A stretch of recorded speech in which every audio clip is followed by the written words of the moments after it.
নমস্কাৰ এই মুহূৰ্তত আপোনালোকে চাইছে সাহিত্য টেকনলজি ইউটিউব চেনেল এই চেনেল ৰাজ্য সভাটোতে কেইবাটাও গুৰুত্বপূৰ্ণ খবৰ আপোনালোকলৈ আগবঢ়াইছে যিকেইটা খবৰ আপোনালোকে জনাটো অত্যন্ত দৰকাৰী আৰু এই খবৰকেইটা আপোনালোকে উপস্থাপন কৰাৰ আগতেই আপোনালোকে যদি এই চেনেলটো নতুনকৈ আহিছে তেন্তে চেনেলটো প্লিজ ছাবস্ক্ৰাইব কৰি থ'ব আৰু ভিডিঅ'টোত এটা লাইক কৰি উৎসাহিত কৰিব এবাৰ প্ৰথমতে বিগ ব্ৰেকিং নিউজটো মুকলি হৈ আহিছে এই মুহূৰ্তত কিয়নো ৰাজ্যত আজিৰ দিনটোত কিমানজন লোক কৰোণা ভাইৰাছৰ আক্ৰান্ত হৈছে আৰু এই ভাইৰাছত কিমানজন লোকে আজিৰ দিনটোত পুনৰ মৃত্যু খাব লাগিবলগীয়া হৈছে সকলো তথ্য জনাইছে মুখ্যমন্ত্ৰীগৰাকীয়ে টুইটাৰ যোগে আৰু ইয়াত কৈছে ৰাজ্যত আজি কিমান দিনটোত ইতিমধ্যে কোভিডৰ পৰিস্থিতি যথেষ্ট উন্নতি ঘটা পৰিলক্ষিত হয় আৰু আজিৰ দিনটোত ৰাজ্যখনৰ কোভিডৰ পজিটিভিটি 2% তললৈ আহিছে এটা বহুতে ভাল খবৰ কিয়নো ৰাজ্যৰ কোভিড পৰিস্থিতি বহুখিনি উন্নতি ঘটিছে লগতে কৈছে যে আজিৰ দিনটোত ৰাজ্যখনত কোভিডত মাত্ৰ 15গৰাকী লোকে ইতিমধ্যে প্ৰাণ হেৰুৱাবলগীয়া হৈছে আৰু বিগত 24 ঘণ্টাত ৰাজ্যত কৰোণা ভাইৰাছত আক্ৰান্ত হৈছে 1621গৰাকী লোকৰ আৰু এই সময়ছোৱাত সমগ্ৰ অসমতে ইতিমধ্যে 1,47,175টা কোভিড পৰীক্ষা সম্পূৰ্ণ কৰা হৈছিল সমগ্ৰ অসমতে আৰু তাৰ লগতে আহি পৰিছে কামৰূপ মেট্ৰৰ কথা ইয়াক কৈছে কামৰূপ মেট্ৰত বিগত 24 ঘণ্টাত কোভিডত আক্ৰান্ত হৈছে 188গৰাকী লোকৰ আৰু লগতে কৈছে কোভিডৰ পজিটিভিটি হাৰ হৈছে বহুতে এটা ভাল সংখ্যালৈ আহি পৰিছে কিয়নো 1.10% আহি পৰিছে বহুতে এটা ভাল সংখ্যা আৰু এই সময়ছোৱাত সুস্থতাৰ হাৰ হৈছে 96.22% ৰাজ্যখনৰ সামগ্ৰিক কোভিড পৰিস্থিতিৰ প্ৰতি লক্ষ্য ৰাখি ইতিমধ্যে জাৰি কৰিছে পুনৰ নতুন SOP বলবৎ কৰাৰ সিদ্ধান্ত গ্ৰহণ কৰি আজি পোৱাৰ পাছত এই মুহূৰ্তত আজিৰ দিনটোৰ সকলোতকৈ ডাঙৰ আন এটা বিগ ব্ৰেকিং নিউজ মুকলি হৈ আহিছে কিয়নো ৰাজ্য চৰকাৰৰ মুখ্যমন্ত্ৰী হিমন্ত বিশ্ব শৰ্মাই ৰাজ্যবাসীৰ বাবে পুনৰ লৈ আহিছে নতুন এখন SOP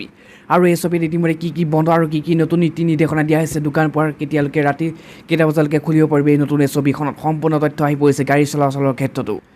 আৰু আজিৰ পৰা বলবৎ হৈছে ৰাজ্যত নতুন SOP কিন্তু এই নতুন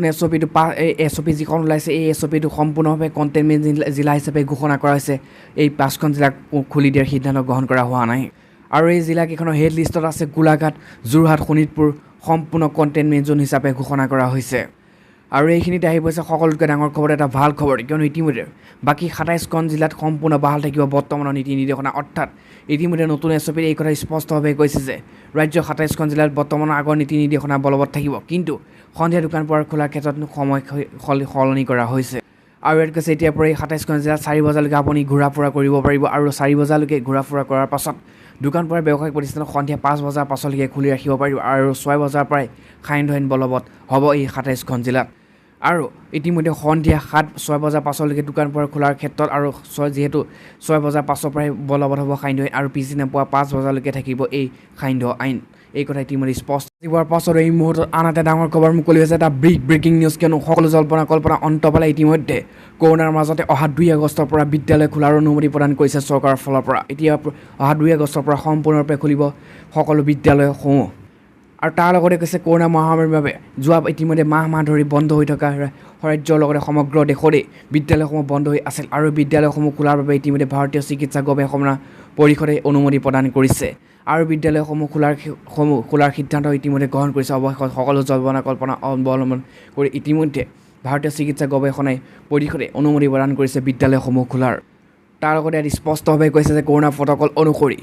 অনুসৰণ কৰি ইতিমধ্যে অহা 2 আগষ্টৰ পৰা 10ম আৰু 11ক আৰু 12ক শ্ৰেণীলৈকে বিদ্যালয়সমূহ খোলাৰ অনুমতি প্ৰদান কৰিছে ৰাজ্যই আৰু অৱশ্যে 5ম আৰু 8ম শ্ৰেণীৰ শিক্ষাৰ্থীসকলে কোনো বিষয়ত কিবা দুমোজা থাকিলে শিক্ষকৰ পৰামৰ্শ ল'বলৈ বিদ্যালয়লৈ আহিব পাৰিব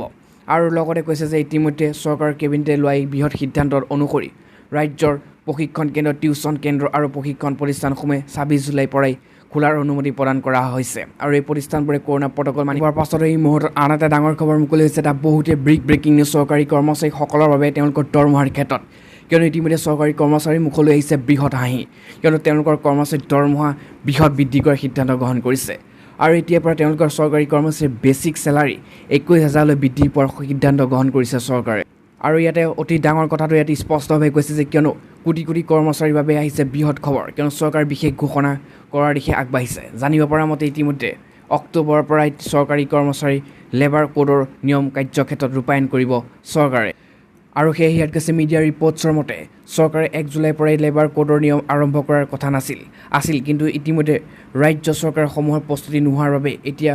এই 1 অক্টোবৰৰ পৰা কাৰ্যক্ষেত্ৰত ৰূপায়ণ কৰাৰ সম্ভাৱনা প্ৰকট হৈ উঠিছে আৰু এইখিনিতে এতিয়া আহিছে সকলোতকৈ ডাঙৰ খবৰটো কিয়নো লেবাৰ কোডৰ নিয়ম অনুসৰি 1 অক্টোবৰৰ পৰা কৰ্মচাৰীৰ বেছিক চেলাৰী 15,000 পৰা বাঢ়িব পাৰে বাঢ়িব সেই কথা স্পষ্ট আৰু সেই 15,000 বাঢ়ি ইতিমধ্যে 21,000 সম্পূৰ্ণ চৰকাৰী কৰ্মচাৰীসকলৰ দৰমহা বাঢ়িব। এটা বহুতে বিগ ব্ৰেকিং নিউজ, এটা ভাল খবৰ আহি পৰিছে চৰকাৰী কৰ্মচাৰীসকলৰ বাবে, কিয়নো চৰকাৰী কৰ্মচাৰীসকলৰ সকলো ইতিমধ্যে চৰকাৰী কৰ্মচাৰী যিসমূহ অফাৰ আছে সকলো মিলাই সম্পূৰ্ণভাৱে তেওঁলোকৰ দৰমহা 21,000কৈ বাঢ়িবলৈ গৈ আছে। কিয়নো এটা বহুতেই ডাঙৰ খবৰ, কিয়নো 21,000 টকাকৈ বাঢ়িব চৰকাৰী কৰ্মচাৰীসকলৰ দৰমহা। কিন্তু ইয়াত কৈছে লেবাৰ কোডৰ নিয়ম লৈ লেবাৰ ইউনিয়নে দাবী আছিল যে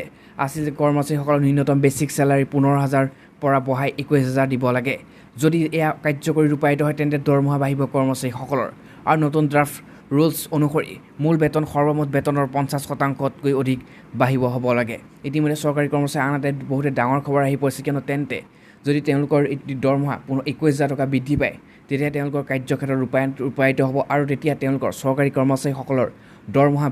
অত্যন্ত বাঢ়ি যাব। আৰু নতুন ড্ৰাফ্ট ৰুলছৰ অনুসৰি তেওঁলোকৰ যি বেতন আছে সেয়া বেতন সৰ্বমুঠ 50%তকৈ অধিক বৃদ্ধি হ'ব তাৰ পিছতেই। আৰু লগতে কৈছে বেছিক চেলাৰী বঢ়াৰ লগে লগে গ্ৰেচুৱেটি আৰু PFৰ বাবে কৰ্তন কৰিবলগীয়া টকাৰ পৰিমাণো বাঢ়ি যাব, কাৰণ ইয়াৰ টকাৰ অনুপাত বেছিক চেলাৰী হিচাপত হয়। আৰু যদি এনে হয় তেন্তে আপুনি হাতত পাবলগীয়া টকাৰ পৰিমাণ কমি যাব পাৰে, কিন্তু ৰিটায়াৰমেণ্টৰ পিছত লাভ কৰিব আপুনি গ্ৰেচুৱেটি আৰু PFৰ টকাৰ পৰিমাণ বাঢ়ি যাব, সেয়া নিশ্চিত হৈ পৰিছে। এইবাৰ পাছত এই মুহূৰ্তত আনহাতে ভয়ানক খবৰ মুকলি হৈছে, এটা বৃহৎ খবৰ, বিগ ব্ৰেকিং নিউজ এই মুহূৰ্তত, কিয়নো এইবাৰ মুখ্যমন্ত্ৰী হিমন্ত বিশ্ব শৰ্মাৰ বিৰুদ্ধে লাখ লাখ মহিলাই প্ৰতিবাদ সাব্যস্ত কৰিছে এই কৰোণা কালত। কিয়নো হঠাৎ কিয় লাখ লাখ মহিলা ওলাই আহিছে মুখ্যমন্ত্ৰী হিমন্ত বিশ্ব শৰ্মাৰ বিৰুদ্ধে। ইয়াত কৈছে মুখ্যমন্ত্ৰী হিমন্ত বিশ্ব শৰ্মাৰ সমষ্টিতে ইতিমধ্যে হাতে হাতে বিজেপিৰ পতাকালৈ বিজেপিৰ মহিলা কৰ্মীৰ তীব্ৰ প্ৰতিবাদী কাৰ্যসূচী আৰু মুখ্যমন্ত্ৰী সমষ্টিত বিজেপিৰ কৰ্মী উত্তাল প্ৰতিবাদ। আৰু লগতে কৈছে যে মুখ্যমন্ত্ৰী জিন্দাবাদ পঞ্চায়ত প্ৰতিনিধিৰ মুদ্ৰাবাদ ধৰণেৰে শুকুৰবাৰে উত্তাল কৰি তুলিছে। ইতিমধ্যে আজিৰ দিনটো পুনৰ অব্যাহত ৰাখিছে প্ৰতিবাদী কাৰ্যসূচী। লগতে ইয়াত কোৱা হৈছে যে প্ৰচণ্ড গৰমত পূব শুৱালকুছি গাঁও পঞ্চায়তৰ কাৰ্যালয় ঘেৰাও কৰিলে ইতিমধ্যে এইসকল ক্ষুব্ধ মহিলাই আৰু হাতে হাতে বিজেপিৰ দলীয় পতাকালৈ প্ৰতিবাদ মহিলাসকলৰ। পঞ্চায়তৰ সভাপতি দিগন্ত দাস আৰু কাউন্সিলৰ পুৰকেন্দ্ৰ পাটোৱাৰীৰ বিৰুদ্ধে ইতিমধ্যে দুৰ্নীতিৰ অভিযোগ এইসকল মহিলা বিজেপিৰ কৰ্মী। প্ৰকৃত হিতাধিকাৰীয়ে নাপায় আঁচনিৰ সুবিধা, ধনৰ বিনিময়ত ইতিমধ্যে হিতাধিকাৰী নিৰ্বাচন অভিযোগ ৰাইজৰ। আৰু মুখ্যমন্ত্ৰী সমষ্টিৰ জালুকবাৰী পূব শুৱালকুছি গাঁও পঞ্চায়তত প্ৰতিটো আঁচনিৰ ৰূপায়ণতে দুৰ্নীতি অভিযোগ উত্থাপিত হৈছে। দৰিদ্ৰ লোকৰ আঁচনি লাভৰ পৰা বঞ্চিত কৰি ধনৰ বিনিময় ধনী লোকক ইতিমধ্যে আঁচনি প্ৰদান অভিযোগ উত্থাপিত হৈছে। আৰু প্ৰধানমন্ত্ৰী আৱাস যোজনাৰ গৃহ আৰু অৰুণোদয় উজলা সকলোতে দুৰ্নীতিৰ অভিযোগ হয়। আৰু হিমন্ত বিশ্ব শৰ্মা জিন্দাবাদ পঞ্চায়ত প্ৰতিনিধি মুদ্ৰাবাদ ধৱনেৰে ইতিমধ্যে উত্তাল কৰি তুলিছে এই প্ৰচণ্ড গৰমত ভয়ংকৰ কাৰ্যসূচীৰ প্ৰতিবাদী ৰূপায়ণ কৰিছে আৰু প্ৰতিবাদ সাব্যস্ত কৰে পূব শুৱালকুছিৰ এইসকল হাজাৰ হাজাৰ বিজেপিৰ লগতে সাধাৰণ মহিলাসকলে। আজি সন্ধিয়াৰ পাছতো ইতিমধ্যে আনহাতে বহুতে ডাঙৰ খবৰ মুকলি হৈছে, এটা ভয়ানক খবৰ, কিয়নো ইতিমধ্যে ভয়ংকৰ ধুমুহাই টচ নচ কৰিছে সপ্তমীকে ধৰি সমগ্ৰ অসমতে। আৰু হঠাৎ আহিছে যোৱাকালি ইতিমধ্যে ধুমুহা আৰু বজ্ৰপাতে বহুতো লোকক মৃত্যুমুখত পেলাইছে। আৰু ইতিমধ্যে কৈছে হঠাৎ ইতিমধ্যে নিশা ভয়ংকৰ ধুমুহাই সপ্তমী মাজুলী কৰিলে টচ নচ আৰু লগতে ৰাজ্যৰ বিভিন্ন প্ৰান্তত টচ নচ কৰি ধুমুহাই কৰি থৈ গৈছে। নিশা 11ৰ পৰা 12 বজালৈকে ধুমুহাই তাণ্ডৱ চলালে উজনি মাজুলীৰ লগতে বহু অঞ্চলত। আৰু উজনি মাজুলীৰ বহু গাঁৱৰ শতাধিক ঘৰৰ মুধচ উৰুৱাই নিয়াৰ লগতে বাগৰি পৰে ডাঙৰ ডাঙৰ গছ। আৰু ধুমুহাৰ ফলত প্ৰকাণ্ড গছ পৰি পথসমূহ বন্ধ হৈ পৰে, লগতে বিদ্যুৎ যোগানৰ সম্পূৰ্ণকৈ ব্যাহত হৈ পৰিছে সমগ্ৰ। আৰু সম্পূৰ্ণ ইতিমধ্যে যোগাযোগ ব্যৱস্থা বিচ্ছিন্ন হৈ পৰিছে এই ভয়ংকৰ ধুমুহাৰ ফলত। আৰু ইয়াৰ উপৰিও শতাধিক ঘৰ ভাঙি ইতিমধ্যে চূৰ্ণ বিচূৰ্ণ হৈছে। আৰু লগতে এই শতাধিক ঘৰসমূহ ভাঙি পৰাৰ লগতে বহু আঘাতৰ সন্মুখীন হৈছে। কেইবাজন ব্যক্তিৰ লগতে গৰু ছাগলীকে ধৰি পোহনীয়া যুৱক ইতিমধ্যে জীৱ অলানি হৈছে। জানিব পৰা মতে পূব মাজুলী মুদেচুক বানগড় মেৰাগাঁও আৰু কলিনিবাৰ যোগীগাঁও আদি অঞ্চলত বিস্তৰ ক্ষতিসাধন হৈছে এই ধুমুহাই, কিয়নো সমগ্ৰ অসমতেই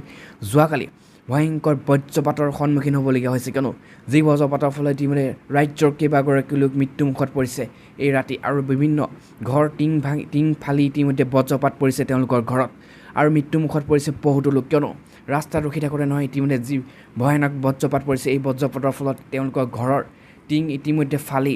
ঘৰত বজ্ৰপাত পৰিছে আৰু মৃত্যুমুখত পৰিবলগীয়া হৈছে বহুতো কেইবাগৰাকীও লোক এইখন অসমতেই।